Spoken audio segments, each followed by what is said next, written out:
application of derivative. In this topic, we have discussed about the increasing and decreasing function. इस function में हम 4 point के बारे में डिस्कस करेंगे। Increasing function, strictly increasing function, decreasing function and strictly decreasing function.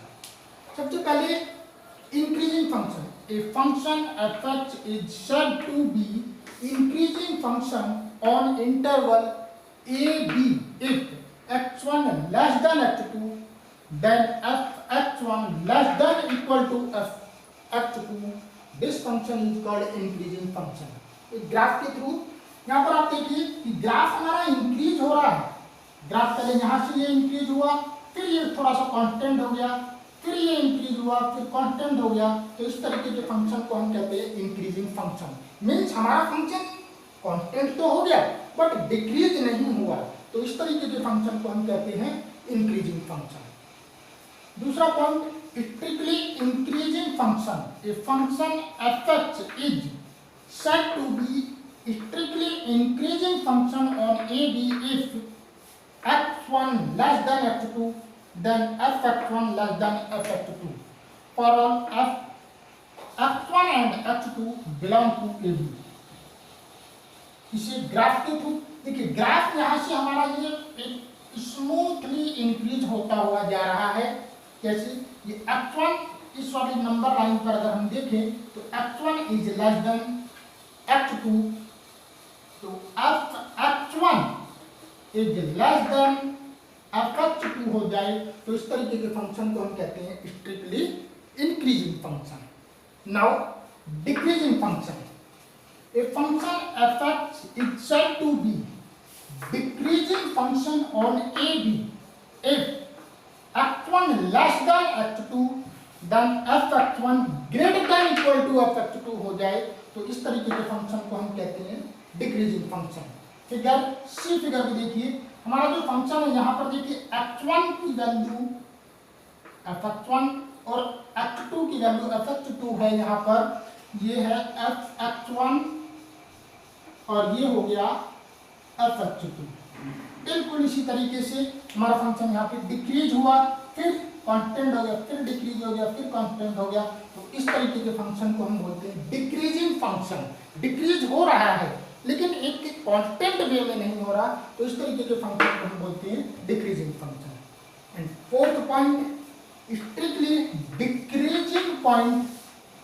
A function f(x) is said to be strictly decreasing function on interval AB such that x1 less than x2। x1 की value x2 से छोटी है, तो हमारा function क्या है? f(x1) is greater than f(x2) हो जाए तो in this function is called strictly decreasing function।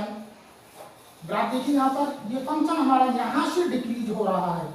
x1 की वैल्यू f(x2) से तो छोटी है बट f(x1) की वैल्यू f(x2) से बड़ी हो जाती है, तो इस तरीके के फंक्शन को हम कहते हैं strictly decreasing function. Make a notes.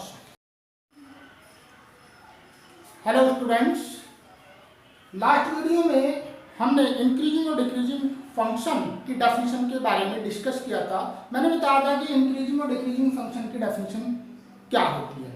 आज हम फंक्शन को बाय यूजिंग डेरिवेटिव से फंक्शन को ये प्रूफ करेंगे या ये चेक करेंगे कि वो इंक्रीजिंग है या डिक्रीजिंग है।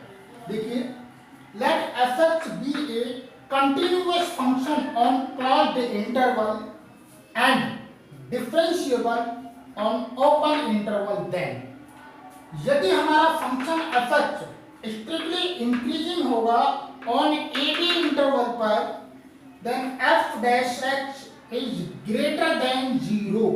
यदि उसका डेरिवेशन 0 से बड़ा होगा तो इट मीन्स वो फंक्शन हमारा स्ट्रिक्टली इंक्रीजिंग फंक्शन होगा। बाय यूजिंग ए ग्राफ के द्वारा देखिए, ये एक y = f(x) कर्व है और ये टेंजेंट जा रही है। यदि ये कर्व इंक्रीजिंग फंक्शन है तो इसका जो टेंजेंट होगा वो एक्यूट एंगल बनाएगा एक्स एक्सिस की पॉजिटिव डायरेक्शन के साथ। नहीं tan theta is greater than 0, that means dy over dx is greater than 0 या फिर f dash x is greater than 0, तो इट मीन्स ये फंक्शन हमारा क्या होगा, इंक्रीजिंग फंक्शन। नाउ अब डिक्रीजिंग फंक्शन के लिए यदि f(x) is strictly decreasing function on interval a b, then f dash x is less than 0 for all x belong to a b। बिल्कुल इसी तरीके से जैसे यहाँ पर ग्राफ बना है, ये कर्व है y is equal to fx, इसके इंटरवल a और b पर यदि इस पॉइंट p से एक टेंजेंट ड्रॉ की जाती है तो x एक्सिस की पॉजिटिव डायरेक्शन से ऑब्ट्यूज एंगल बनाता है। इस कारण से ये फंक्शन हमारा क्या हो जाएगा, डिक्रीजिंग फंक्शन, यानी कि tan theta is less than 0 obtuse के लिए, तो dy over dx is less than 0 for all x belong to a b, it mean हमारा फंक्शन ये डिक्रीजिंग फंक्शन हो जाएगा। Make notes.